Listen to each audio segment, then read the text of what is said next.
সবাইকে আসসালামু আলাইকুম। আমাদের নতুন আরো একটি ভিডিওতে আপনাদের সবাইকে স্বাগতম। প্রতি ভিডিওর মতোই আমরা আজকে কোথাও ঘুরতে বা ট্যুরে যাচ্ছি না। আজকের ভিডিওতে আমরা অন্যরকম একটি অভিজ্ঞতা নিব। এর মূল কারণ হচ্ছে আমরা এখন আছি আমাদের গ্রামের বাড়িতে এবং এখানে এসে চিন্তা করলাম নিজেদের গাছ থেকে কিছু পেরে খাওয়া যাক। সেই চিন্তাধারা থেকেই আমাদের এক ভাইকে উঠিয়ে দিলাম আমাদের ডাব গাছে এবং সেইখান থেকে তাকে বললাম যে ডাব পেরে আনো। সেও আমাদের কথা মতো গাছে উঠে এবং গাছে উঠে যে সকল ডাব খাওয়ার যোগ্য বা বড় ছিল সেগুলোকে তিনি একে একে পারছিলেন।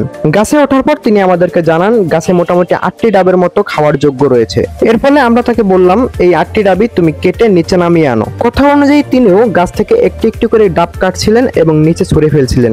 যেহেতু গাছের নিচের কিছুটা অংশ ফ্লোর এবং কিছুটা অংশ মাটি ছিল, তাই পড়ে গেলে ফেটে যাবে সেই ভয়ও আমাদের মাঝে ছিল। তাই তাকে বললাম মাটিতে ফেলো ডাবগুলো। কথা মতো তিনিও উপর থেকে দেখে মাটির উপরেই ডাবগুলো ফেলছিলেন এবং দুঃখের বিষয় হচ্ছে কিছু কিছু ডাব আমাদের ফ্লোরেও পড়েছিল এবং ফেটে গিয়েছিল। ডাব পাড়া প্রায় শেষ পর্যায়ে, গাছে মাত্র আর কয়েকটি ডাব রয়েছে এবং সেইগুলো পাড়ার জন্য তিনি প্রস্তুতি নিচ্ছেন। গাছ থেকে এখন পর্যন্ত আমরা 6টি ডাব পেরেছি এবং সেইখান থেকে 2টি ডাব হাতে নিয়ে নিশাত বলছে সে নাকি 2টি ডাব একাই খেয়ে নেবে। অপরদিকে ডাবগুলো বারবার মাটিতে পড়ে ফেটে যাচ্ছিল, তাই আমি সজীবকে বললাম তুমি উপর থেকে বলের মতো মারো এবং আমি এগুলোকে ক্যাচ ধরি। কিন্তু ডাবগুলো তো আর বলের মতো হালকা এবং ছোট না যে আমি ক্যাচ ধরতে পারবো। ডাবগুলো ক্রিকেট বলের চেয়ে ভারী এবং বড় হয়, আমি বারবার বলের মতো ক্যাচ ধরতে গিয়ে বিফল হচ্ছিলাম। এদিকে আমাদের কাছে সব ডাব আমরা পেরে নিয়েছি, তাই সজীবকে বললাম তুমি নিচে নেমে পড়ো এবং আমি নিচ থেকে ডাবগুলো কুড়িয়ে নিচ্ছিলাম এক জায়গায় করার জন্য।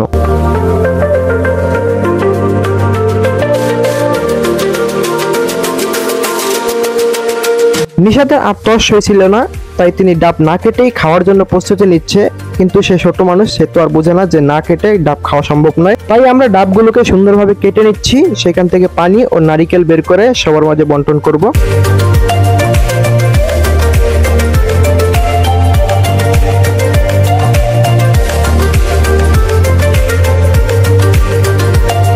গাছের প্রথম ডাবটি সম্পূর্ণ কাটা শেষ, তাই একটি ঝগ আনলাম যার ভিতরে আমরা ডাবের পানিগুলো সংরক্ষণ করতে পারবো। এভাবে আমরা গাছ থেকে নামানো প্রায় 8টি ডাবই আমরা একে একে কাটবো এবং এই ঝগের মধ্যেই সেই পানিগুলো সংরক্ষণ করব। ডাবের মধ্যে থাকা পানি বের করার কাজ শেষ, এখন আমাদের ডাবের মধ্যে থাকা নারিকেল বের করার পালা।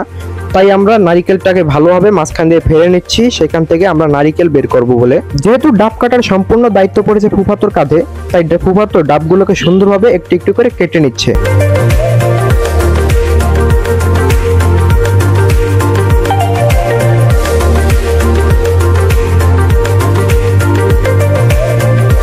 ডাব কাটা সম্পূর্ণ শেষ। যেহেতু ফুফাতো কষ্ট করে ডাবগুলো কেটেছে, তাই তিনি আগে ডাবের নারকেলগুলো খেয়ে নিচ্ছে, দেখছে ডাবের টেস্ট কিরকম এবং সকলকে তিনি বন্টন করে দিচ্ছে ডাবের নারিকেলগুলো। যেহেতু ডাবগুলো নিজেদের কাছে, তাই অবশ্যই ভালো হবারই কথা এবং নিজেদের গাছে যে কোনো জিনিসই অন্যরকম টেস্ট ফিল হয়। গত এতক্ষণ সমান ভাগে সুন্দরভাবে ডাবের নারিকেলগুলোকে সবার মাঝে বন্টন করে দিয়েছেন। এখন ডাবের পানিগুলোকেও তিনি সুন্দরভাবে সমান ভাগে বন্টন করে দিচ্ছেন। এক এক করে আমরা সকলেই ডাবে থাকা নারিকেলের পরে ডাবে থাকা পানি খেতে সক্ষম হই এবং অনেকক্ষণ পরে নিশাদও আমাদের মাঝে চলে আসে সেই ডাবের পানি খাওয়ার জন্য।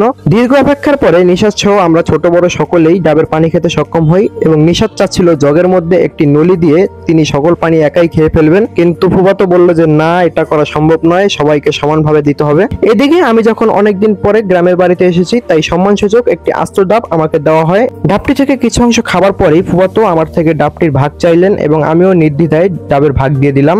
ভিডিওটি ছিল এই পর্যন্তই। ভিডিওটি ভালো লেগে থাকলে লাইক, কমেন্ট, শেয়ার ও সাবস্ক্রাইব করতে ভুলবেন না। দেখা হবে পরবর্তী কোনো নতুন ভিডিওতে। সবাইকে আসসালামু আলাইকুম।